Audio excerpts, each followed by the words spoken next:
Hey guys, today I'm going to be showing you how to change your oil on your Mk6 2011 Jetta 2.0 base. So the first thing we're going to do is going to get this thing jacked up somehow. I have these nice cool car amps you'll see next, and so you can use those, or you can just use a regular slide under jack and put some jack stands, whatever you need to do to get your car jacked up. So I have these basic metal ramps that should be able to lift my car, but unfortunately the car clearance does not work out too well. So I should just get some steel plates, put them under there. And the other thing you want to consider is if you're on asphalt, this metal will sink into it and leave little dents into your asphalt. So if you care about it, or it's like a nice public street or your own driveway, you might want to think about putting some soft wood underneath to kind of spread the load a little more. So see all four corners are here. I'm going to have that soft load for you. Just a little bit of wood, help it out.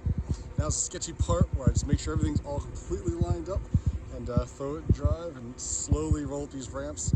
What you're really worried about here is those ramps sliding out. So just nice and slowly does it. And if anything makes weird noises, just throw on the brake and then hop out with your parking brake on. And there we have it. Now it's sitting up on top of those metal struts here, holding it up inside the little wheel well indentation.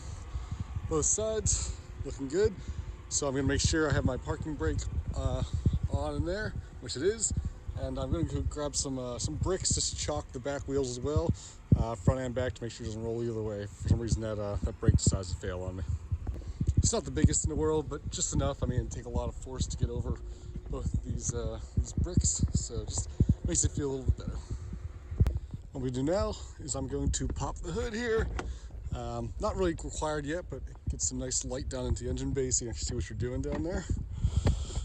And use this little guy to hold up right here. Alright. Also getting like a pad or something to lay on down there, just a little bit of creature comfort. It'd be nice if I had one of those crawlers or something, but not yet. I'd also highly recommend putting on a pair of safety glasses as you're going to be working on your back lot under your car, and dust and dirt will be falling into your eyes. All right, the first obstacle you're going to get when you get in your car is going to be this plastic kind of protector shield. There's going to be a bunch of T25 Torx bits all around. Mine's a little bit different because I've actually had to replace this in the past and replace some of the bolts, so it's not going to be all the same. But I'll meet you back once we get this guy off. All right, now it's about time to start actually draining the oil. So what I would do is pop this guy open here. Just lets a little bit of air vent in, so the oil should flow out a little bit better. I also recommend running your engine for about 2 to 3 minutes just to get it a little bit warmer, so it's a little more viscous and it'll flow out a little easier. All right, back under the car, I have just a nice little cardboard box here just to catch anything that misses the drain itself here. Just a nice little cheap drain from Harbor Freight. Our drain bolt here is going to be a 19 millimeter, so it's got a nice 19 millimeter here. Look at the 19 here, just lefty-loosey. Get her going here. And be careful because she will start pouring out very quickly. So I'm trying to get my hand out of the way as much as possible. It's a lot longer of a bolt than you think it is. There it comes. And I got all of my hand, but as long as it doesn't get anywhere too bad, we're fine. Just hit that bolt over there. And now just let it drain for a couple minutes. Okay, while this oil finishes draining out of that drain hole, we're actually going to talk about how to get this oil filter out, which is that big kind of round black thing right here. A couple different tools you can use to get it. You can see it has these ridged edges around the outside. The simplest is going to be just these jaws here. Very difficult to use inside of our little bay here. It really takes like a weird angle here to get any sideways torque on it. So another one I like to use is this guy. It's like a claw kind of, so it opens up, and then as you start to crank on it, it actually tightens these little hands down and squeezes the corners of these. Or the final option I like the most is if you've done this enough and you know exactly what size socket to get one of these, and it just fits exactly on the bottom, and you just crank it with a regular little ratchet there. So any one of those will work, and all you do is just twist it to the left, lefty-loosey. And then just make sure you have this pan under it because it will also spit some oil. So that's why I'm waiting until that's done dripping so I can move this over, slide it under. That way we don't create any kind of environmental hazard here. Some of these guys can be quite tight, so you might actually end up denting the kind of plastic cover of the oil filter.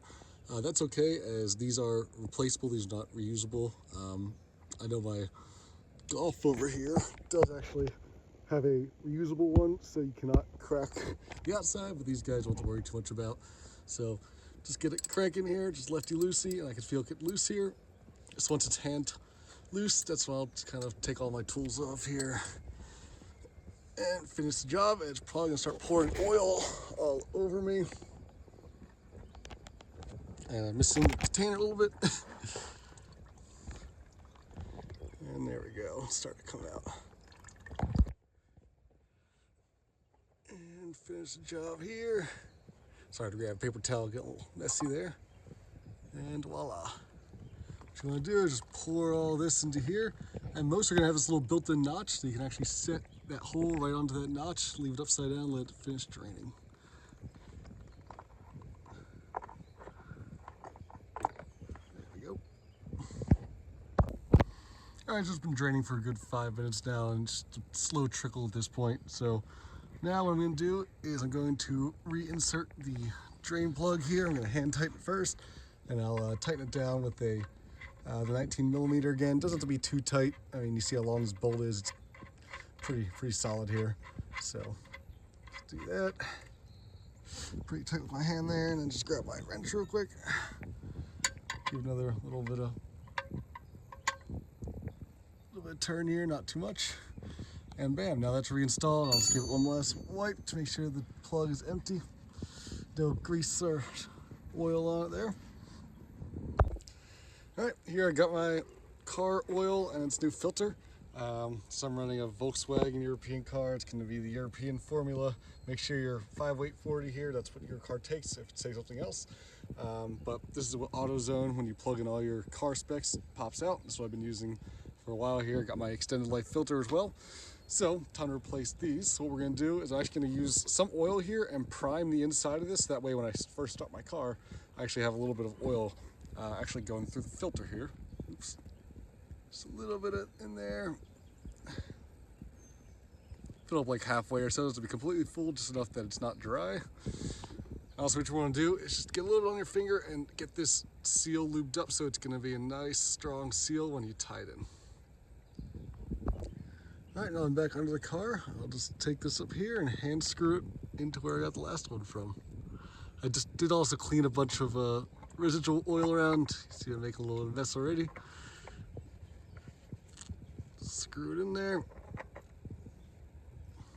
I had to cut away there because I was making a mess, but I just finished tightening it up here, hand tight. Now I'm just going to clean up any mess I just made. If you notice when we took it off, it made a bunch of mess on all these pans and lines and everything, so make sure it all kind of rubbed off. It's nice to keep everything nice and clean here. Now's the fun part. We get to actually fill up the car with the new oil. So these Jettas take 4.5 to 5 quarts. So we got a 5 quart here, and obviously we just use a little bit into our filter there. The nice thing is these come with a little indicator on the side, so you basically just pour it in. So I'm going to keep pouring until I get down to the 1 quart mark. So that means I know somewhere in this engine there should be 4 quarts.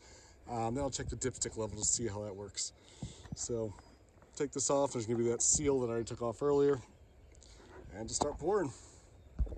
All right, I just finished putting it in. So you can see the left side here is quarts, and it's just down to about 1 quart now. So what I'm going to do is I'm going to use this dipstick here and kind of check the level, see if it needs more or not enough yet. So here, as you can see, that oil level is right on the top of that little indentation there, which is right where we want it. I'm also going to let it set up for a couple more minutes here, let everything kind of seep into the engine. I'm also going to let it run for a couple minutes as well to make sure that the oil filter all gets filled up. And then I'll recheck the level and then add any oil I need, or if for some reason it's overfilled, I can always just crack that drain line for a couple seconds and let a little bit out. While I'm waiting for that to settle and everything, I might as well just do some other quick little items. I'm just going to refill my windshield washer fluid as well. All right, just got this bad boy all topped off. That should be long enough now that I'll plug this up, run the engine for a couple minutes here, let it heat up, and then I'll double check my level again. I just checked my level, it's still good for now. All right, I just ran it for about 3 to 4 minutes and double checked the level, and it's right in the middle where it should be. So this oil change is about done. So what you want to do now is kind of clean up the area. Your oil and used oil, I just basically put right back into your new oil can. Take that back to a Valvoline or somewhere that does an oil change, and they'll happily accept the old used oil. Same with your old filter, you can bring that back as well. So basically just bring everything oil soaked back to a certified place and they'll dispose of it for you. All right, and now the reason we did the whole oil change is to reset this oil light. So what we gotta do is we put our keys in ignition, don't turn them yet, I just set them in there. We're gonna hold this 0 set button and then turn this one click into the accessory, not to actually start the car. So holding the reset and one turn. Once you do that, all you gotta do is click the button over here and that should reset your light. And there you have it, your oil change for your 2011 2.0 Jetta is complete.